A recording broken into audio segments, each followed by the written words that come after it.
I'm the scam man. Yo, do, do, do. Scammy, dimmy, yo, do, do, do. Yo, do, do, ba, ba, ba, ba, bee, ba, ba, ba, ba, do. Ba, ba, ba, ba, do. Wee, ba, ba, ba, ba. Welcome to Puck Props Tuesday, presented by Bet99. Josh Inglis, Andy Francess. Yet another game that Montreal hangs around, is outshot basically 3-1. Whether or not you think those are important numbers, certainly numbers we can bet on. Where are you heading into game 4 tomorrow in Montreal, Andy? Is Montreal lucky to be where they are right now? And they obviously, game 1 was like, okay, they had a chance and they just blew the doors off them because Carolina was slow. But now that it's kind of even, are we giving Montreal much of a chance to get back in the series? The only reason I'm going to say no is because I think they would have needed to take one of those next two games. I think the main culprit of Montreal's eventual loss in this round is going to be something that I highlighted when I was talking about the series for all my follies in the Colorado series. A lot of what I've highlighted in the other series is turning to play out. You have a team in the Canadiens who played the maximum amount of playoff games so far, played the full 14 with multiple overtimes in there, very taxing games, some of those ones against Tampa, and then even some of those ones against Buffalo, the way those games, a lot of skating back and forth. And then they have a fully rested Carolina team. The question was, could they get ahead of them before Carolina got their legs back under them and were engaged in playoff mode? And I don't know if you see how Carolina's playing. They are finishing every check to the nth degree. Every last person is taking a big hit. And you could see, I saw somebody comment on maybe like a TSN video, every Montreal player looked like they were at the end of a 2-minute shift when they got on the ice towards like that back, third of the game. The one thing that they do have going is they're the youngest team in the playoffs. Maybe they can get some of it under them, but it's just the crust that piles up. And, whether you're a young team or old team, it grows increasingly difficult. You can see the jump that Carolina has. But the best part, if you're a Montreal Canadiens fan, is Carolina will not run away from everybody. Both of those games, despite being outplayed by Carolina, they were only one shot away from winning. But Nick Suzuki gets a breakaway in overtime. So you can you can take advantage of the fewer chances that you do have, as long as those are high quality chances. But I mean, I would have thought Montreal needed to grab one of those last two, because now Carolina's fully back. Now we're in game 4. They're back in their playoff mode. And it's going to be a really, really tough hill to climb, especially if you see the top line playing like they did last night for Carolina. So, yeah, playing a lot of hockey, like you mentioned, and playing trailing hockey versus the Canes is tough. Yeah. Like consistently playing like from behind and being like, okay, we got one. And then to give up another one. It's a roller coaster of emotion so far for Montreal, who Nick Suzuki has to shoot the puck. Did you see like the 2-on-1 between the leg pass over to Caulfield? Probably not the best way to go. And I believe it was Carolina on the road. At home, they always win the shot on goal battle, the shot attempt. Literally since Rob Brindamore's there. It's how people know Corsi and Fenwick now, is because Carolina's dominated it basically for the last decade at home. On the road, they just engaged their defense. I think they had 41 shot attempts from their D-core last night, and it's nuts when you look at Shane Gostisbehere and Alex Nikishin played the lowest amount of minutes out of all of those defensemen, and when you're looking at it, you're like, wow, that's still a pretty good pairing. Yeah, they're getting like 14 minutes in basically 80-minute game at 5-on-5. Impressive stuff there. Yeah, they epitomize everything that I always talk about playoffs.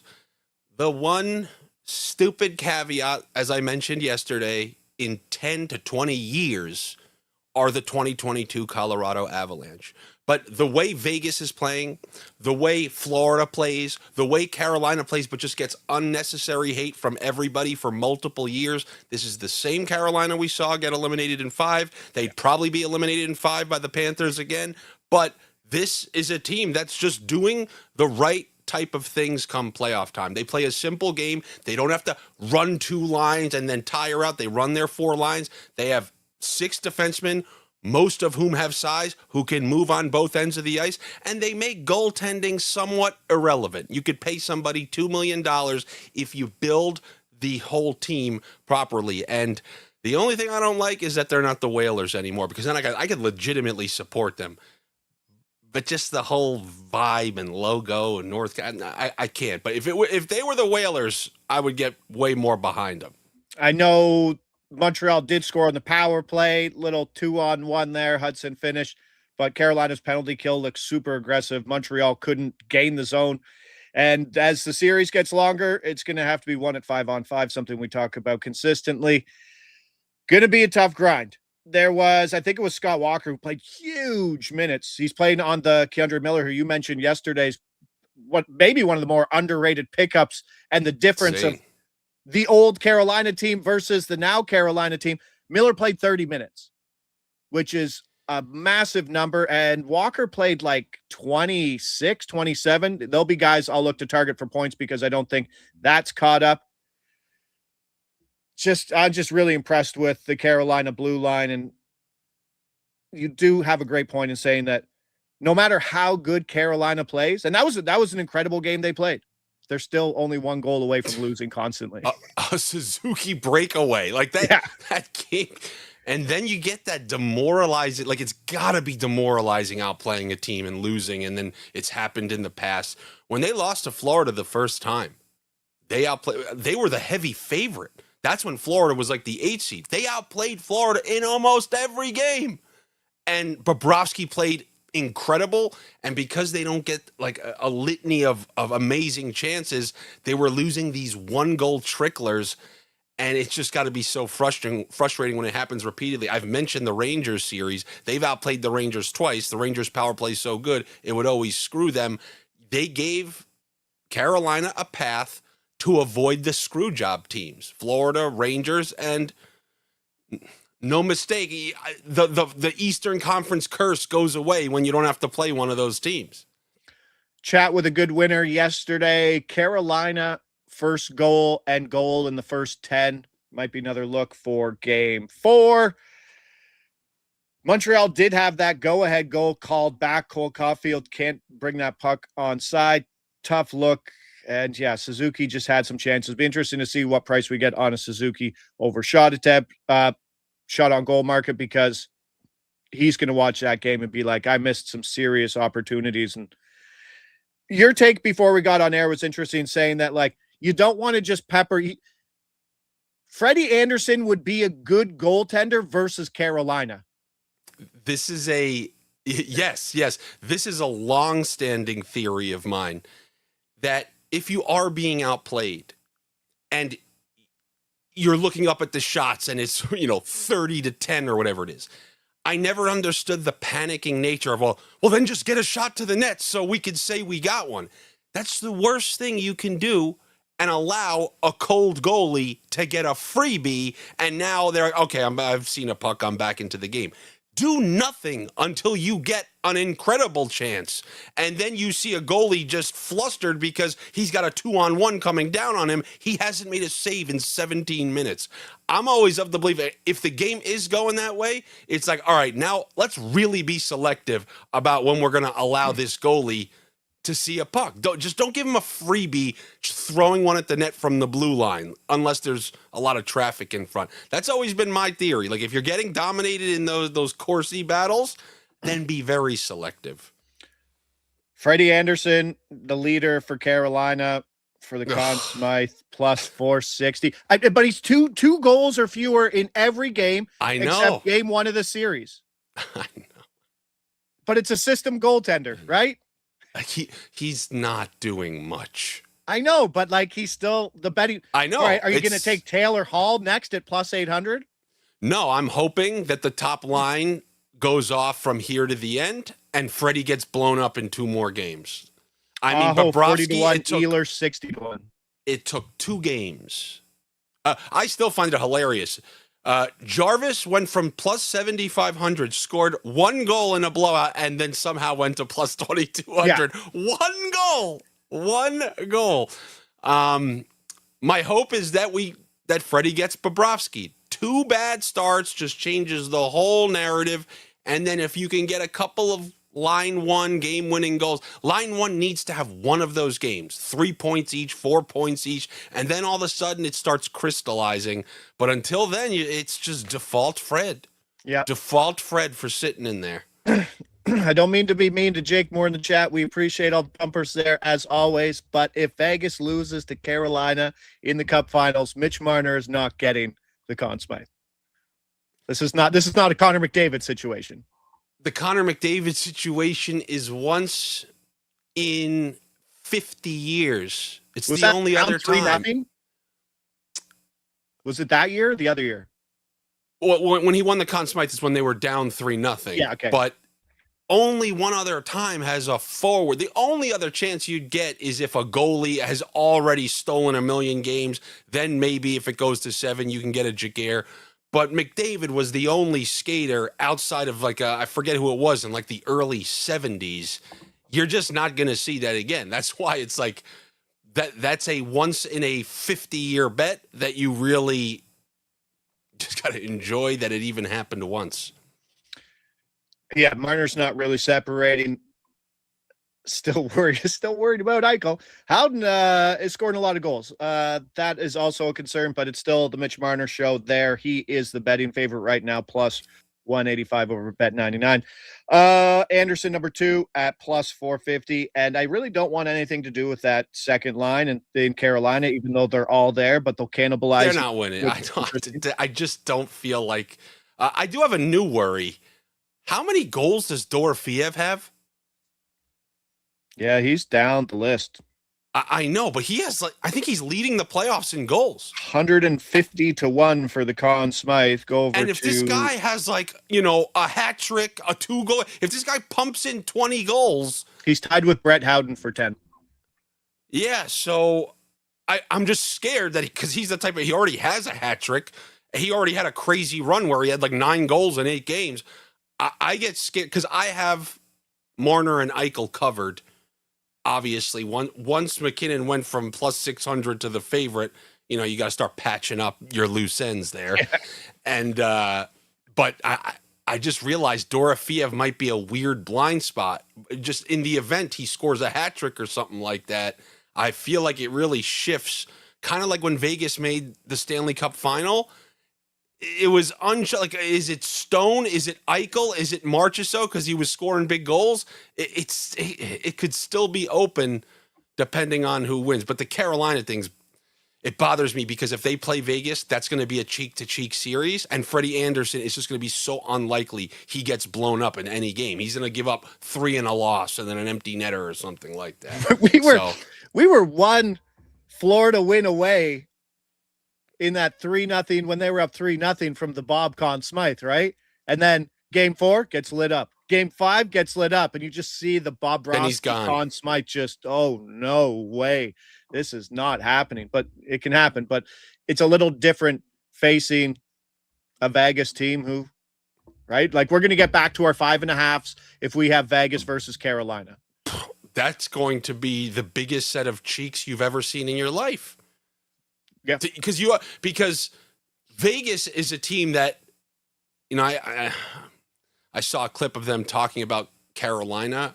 This was Florida. I think it was those Kachucks, and they were saying Carolina is the only other team that defends going forward other than us. When people complain about Carolina's style and then don't complain about the Panthers style despite playing the same exact style. And then they were saying teams like Vegas, they put everyone behind the puck. So you're going to get a ferocious team defending like Carolina versus a team who sits everyone back in layers. That's going to be maybe you get one blow up.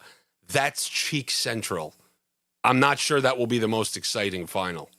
Ooh, maybe a total goal under in that series if we get there, but maybe getting ahead of ourselves with a little more to go. We got something cooking today. Who else popped up? Val Nichushkin popped up on the injury report, and usually don't pop up on the injury report much. He was tending to a lower body injury yesterday. I'll one up you. He left the game after the second period, and nobody said anything. That's crazy. That's insane. They just threw it out there at the end of the game. They go, oh, yeah, but by the way, they also lost Val Nichushkin earlier. And I was like, what? When? So he missed most of the, I mean, in my mind, he's not playing. McKinnon's not playing. It seems like they're checked out, and it's reflective in the price. Bet99, they go from plus 125, Vegas, plus 125, game 3, at home, and now they're minus 105. We were talking about it yesterday. It was even money. Now it's down to minus 105. Like, to me, that tells me that McKinnon's not there. How is that not the overwhelming thought? Like, this guy, they tried to drag him out there just for a power play. He couldn't skate. If he ends up being active, you fork a bunch of money on that under 1.5. I know it's minus 150. Right? What are you going to do? That's what it is. Then take his under assist. But my worry is he just gets on a power play and gets a dinky secondary assist. Cheapy. But if he plays and he's active, what is he going to play? 7 minutes? I mean, he couldn't move out there. And now you're going to tell me 48 hours later, if Val's out and then he dresses just because, they want him on there for moral support, you smack that under. I mean, how are we? It's only going to get worse as the game goes on, too, right? Like once the medication wears off or whatever they do to get that knee into good shape, it's only going to get worse the longer that game goes. But obviously, really reflective in the price on the money line. It just seems like a team that's beat up.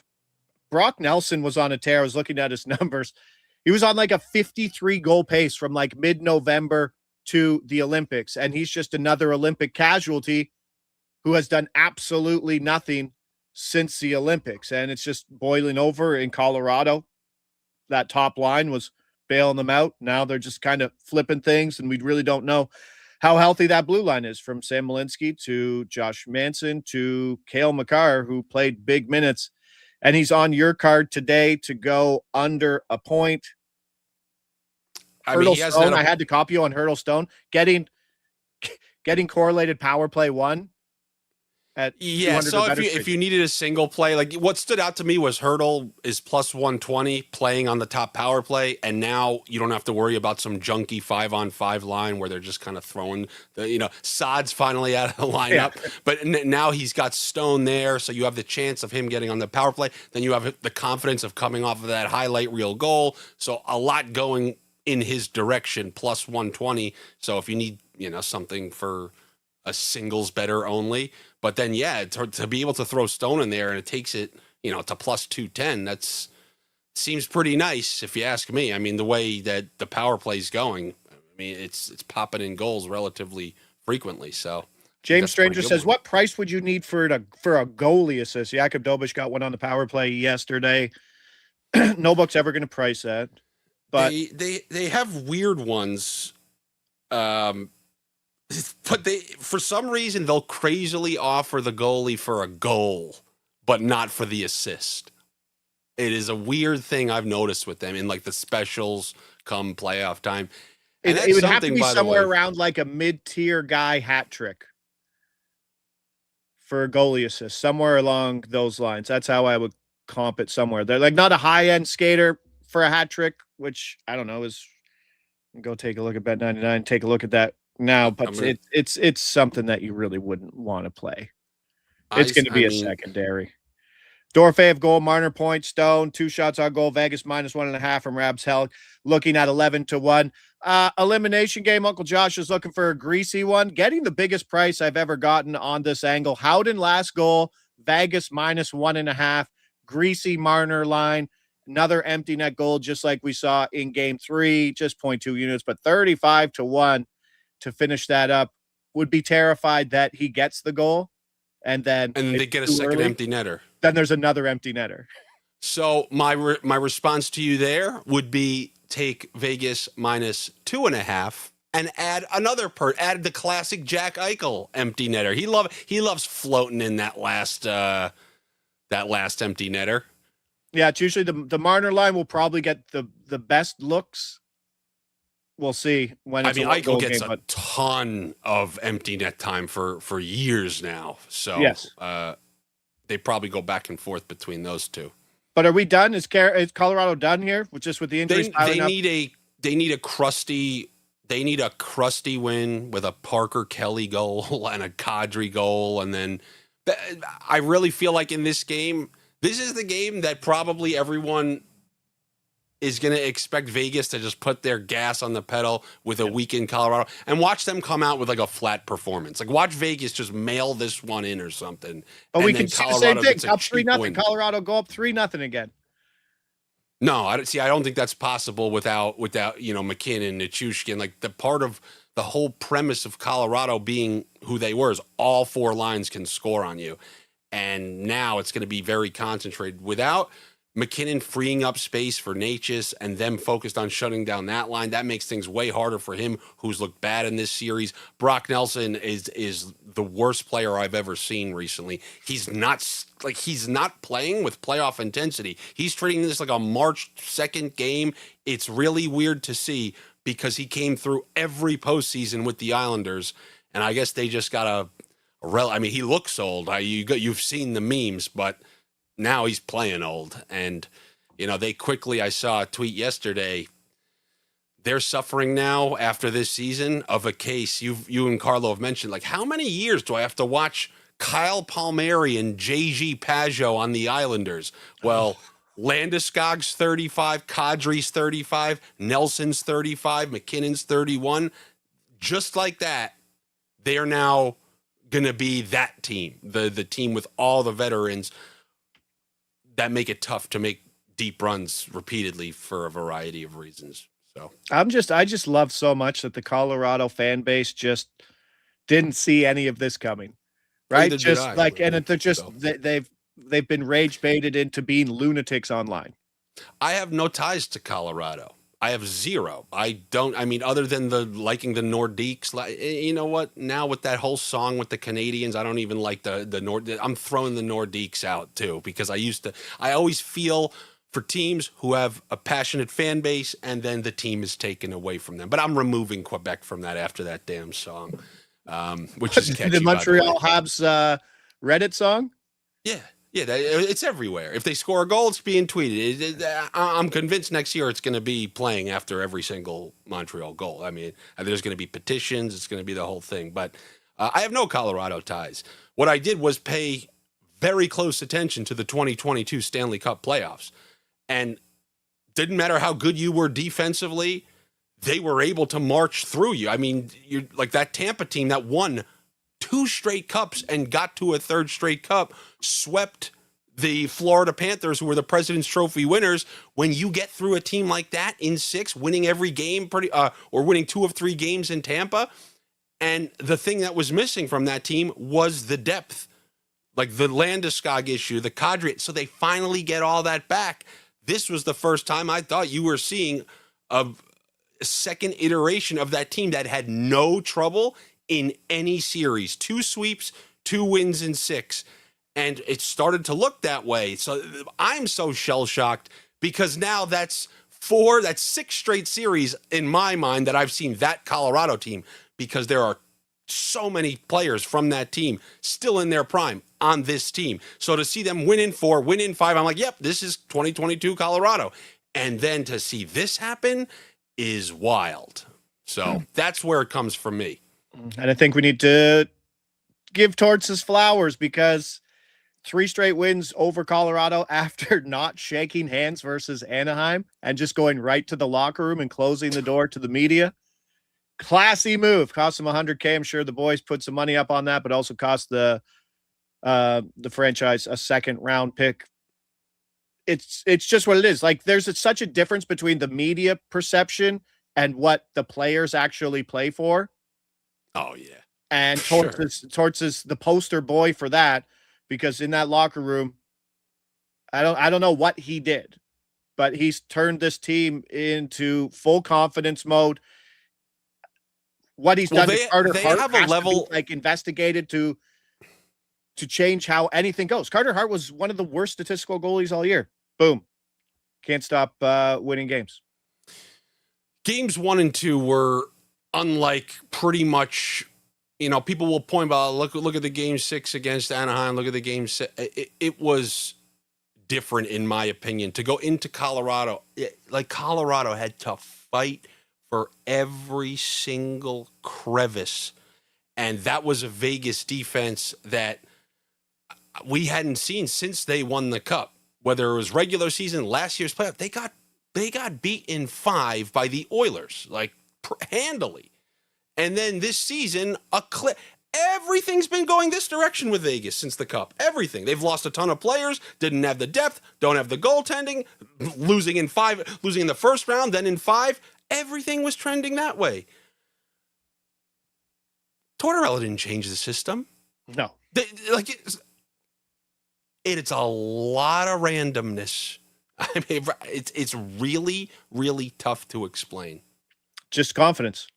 That's all he did. Like, he can't go in there and change the system, right? Like, he's not changing how they're running the power play, how they're running the PK, defensive he's kind of like structures. the Buffalo GM. He just sat down and things started working. That's it. It's a change of voice. Insane. NHL coaches were already like the first people out the door anyway. And now that we've seen the move right at the 10 game mark, I think was left. Like, that's going to be a strategy teams are going. So, don't worry. There's a team who tried that. The unsafest coaching position, I think, in all of sports to even more.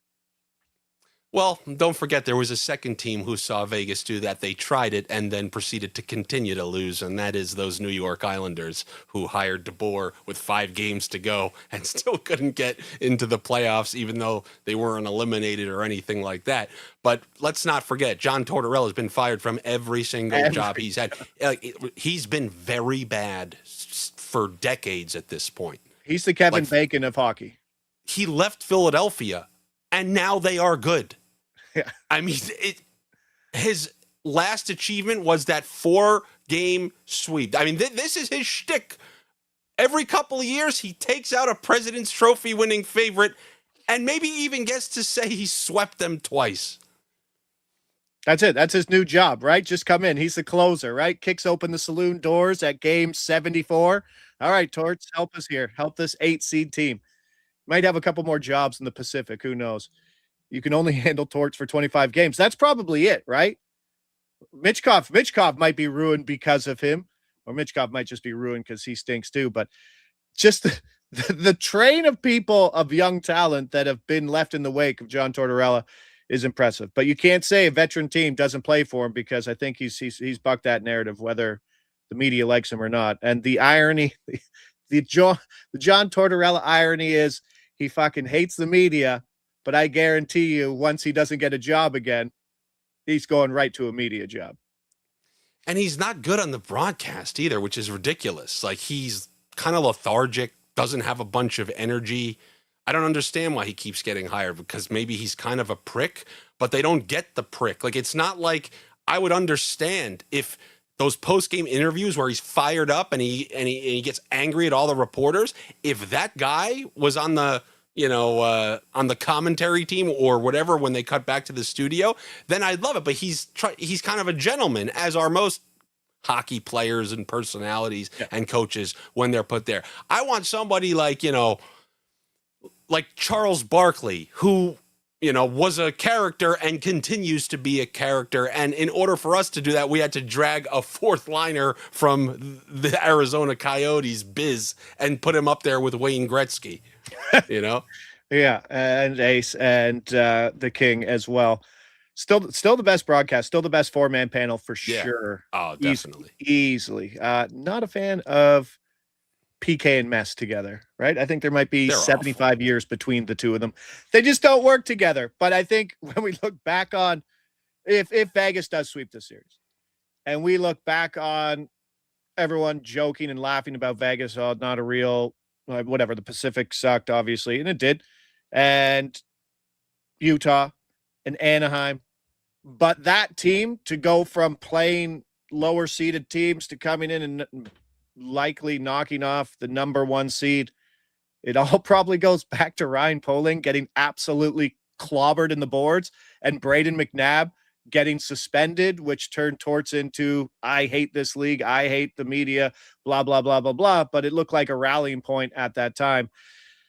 Thank you, Ryan Poling. Send regards there. I don't know if interestingly enough, like it's the type of thing where a couple seasons ago, you had Edmonton who had to get through the Kings, who they always got through, and then they beat Vancouver. And now everyone's like, well, you're going to lose to Dallas because that's a real team. And then they beat them that was the time they beat them in 6. But, we don't really count it because we're like, well, McDavid's so good, it doesn't really matter. It's the same kind of thing. It's like 2 series that nobody finds respectable. They needed 7 games to get through Vancouver. And then I don't know if it's because of the grind of those other games or something, but when you have that slow ramp up in play, just because you played a weaker first couple of rounds doesn't mean you can't save your best for that conference final. We've seen how many straight Stanley Cup representatives are coming from this weak ass division. Apparently this would be 3 in a row. So, wait a minute. Let me take that back. This would be 4 in a row. 4 in a row. Yeah. 5 in a row? No, because Colorado. Oh, yes. Colorado won the cup. But so 5 of 6 with Vegas. No, it would be Vegas now. 2 Oilers, Vegas. Just 2 Oilers? Oilers made 2 cup finals. Okay. Feels like it was 3. Wow, you imagine they lost 3 in a row? No, but come on. I wouldn't be surprised. Let's run it back. Oh. No, let's not. Habs also, just Vegas. I think that's my final 2. Remember, the playoffs take something out of you, man. Just always like what I think. Now Carolina, they had a couple of sweeps. Let's say they go on win a Stanley Cup. Their style is pretty taxing, and getting that sweep was really helpful for them.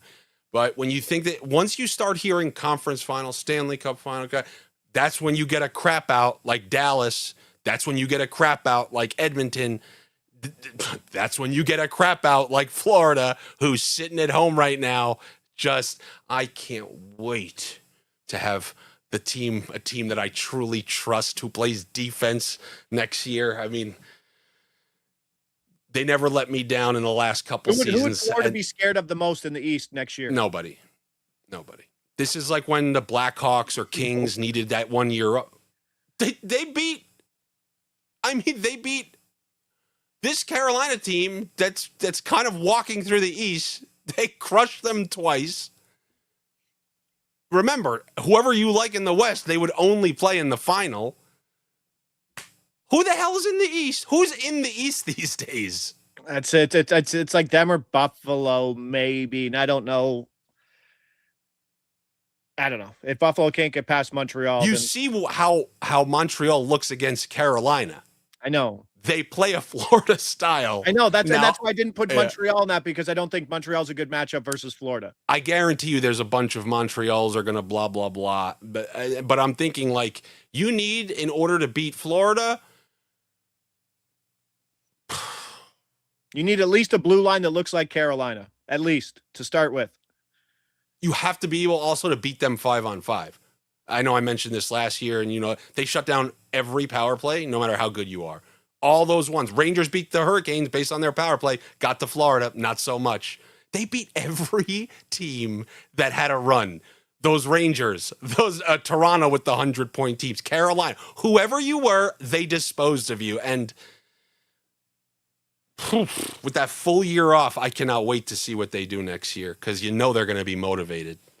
Mark Chisholm, right at the end of the broadcast, says, you got the Yeti foot shirt on. Sick. Yeah, I wanted to wear, so I tracked one down, and this might be the only opportunity I get to wear it. So I just wanted to let you know, when I say something, I try to come through on those promises.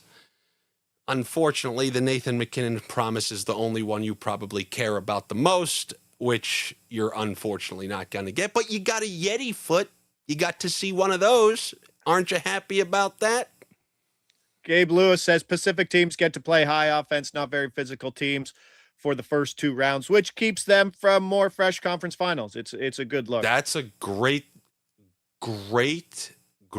theory, because remaining fresh is important. I swear, man, watch Montreal. Like, just watch them the middle of the game and on. Just, I mean, I don't blame them. They're hurting, and that's what happens. Like, and they're not those getting, and you're not getting 2 days off in the conference finals like the other schedule. It's every other day. What's up with that, by the way? Why wouldn't they do this early? Like, do the every other game early, and then when these guys are dying out there, give them some rest. No, back-to-back is coming soon for the playoffs, just so it fits the marketing campaign and the TV schedules that they have to bow down to. But it's nuts that they're not getting 2 days off. Someone will say, well, the travel's not very far, but the travel wasn't very far anywhere else either. Only Florida to Edmonton, which was another funny thing about those finals. They were like, oh my God. Well, I remember, like, where was the Vancouver one? What was Vancouver? To Boston? Yeah, Vancouver, Boston's crazy. Oh, man. But I think we go, just pulling up the schedule now, I don't think we miss a day. Tuesday, Wednesday, Thursday, Friday, Saturday, Sunday. That's game 6. Monday, game 7. Interesting that the NHL schedulers know what it's like to maximize time and games watched until the regular season happens, and then we get one dinky game on a Friday. Yes, and that Nick Porto says that's so funny that he brought that up. They won't get 2 days off, but there will be 30 days between the conference finals and the Cup game 1. For sure. So game 7 finishes in the Carolina series on the Tuesday. Monday would be game 7 for June 1st.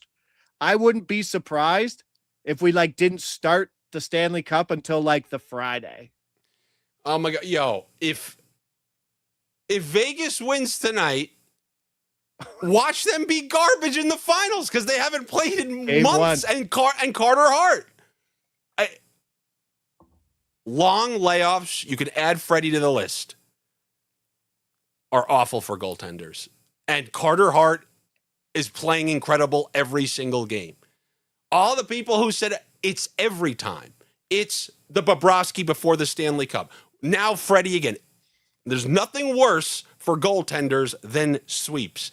And when Carter Hart is a key ingredient for that team, it would be bad for them. Unless the Carolina series finishes early and then it all gets accelerated, right? Yeah. You know?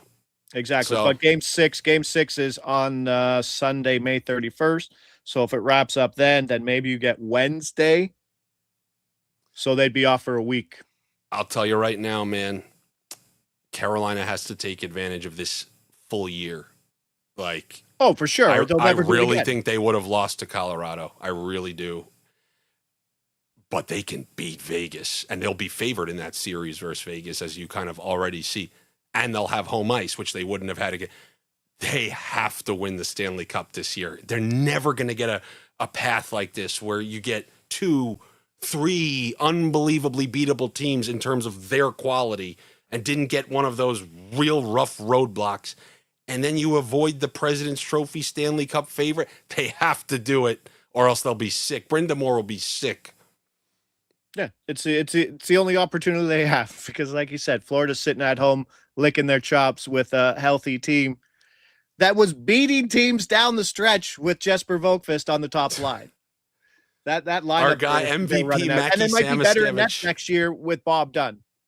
The Bob run's finished, so it'll be interesting to see what they do there. But going to be tough for Colorado, who I already mentioned has dropped 25, 30 points on the money line from game 3 to game 4, still at home. Makar injury, he'll suit up. I think he played good minutes. Still had 3 shots on goal, actually. He did get some shots on goal, but the biggest issue is McKinnon, who took a shot off the knee. We don't know if he's going to play. He'll probably have to be dead to play, but even at that point, you're taking the guy with the second fastest skater, I think, behind McDavid, and you're handicapping him for sure in that spot. I don't know if that's the right word. Sorry. For those who bothered that by it's going to be really impressive. And as you said, he could play 8 minutes. He could play situational Nathan McKinnon tonight, and Val Nichushkin just did a Val thing and just didn't return last game. So I know he hasn't been a big factor, but all of a sudden they're in a tough spot and it's being reflective in the betting market. Are we only up 1-0 in the Theodore versus Makar bet? Oh, yeah. So I texted Aaron Crowley the other day, who's also on it as well. Theodore versus Makar that was offered at Bet99 that we jumped on at plus 300, head-to-head points. Yeah. And it wasn't like we had to run to the window to go get it. It was up for a while. Yeah. We might win it with a secondary assist on an empty netter. An empty netter. Yep. That's it. It's looking good for either win or tie. It's obviously not good now that they're running the 5-man, 5-forward power play. So if you want to win that bet, they got to win tonight. And I have it in too. If we want to win that bet, they kind of got to win tonight, because if they lose, it probably means Makar has a point, and then you have a Colorado game at home. And without Theodore on the top power play, he's got to get real points now. Yeah, that's scary. But maybe another empty netter there from our buddy Howden in the last goal and Vegas minus 1.5. But let's wrap that up. Great week as always, Andy. Appreciate you. Back tomorrow with Uncle Carlo, and for the rest of the week. Conference finals, do they wrap up in the West tonight? I say yes, and so does the books. Let's go. Josh Ingles, Andy Francess, Puck Props presented by Bet99. Hit that like button on your way out. Thanks to everybody there in the chat. See you tomorrow at 10.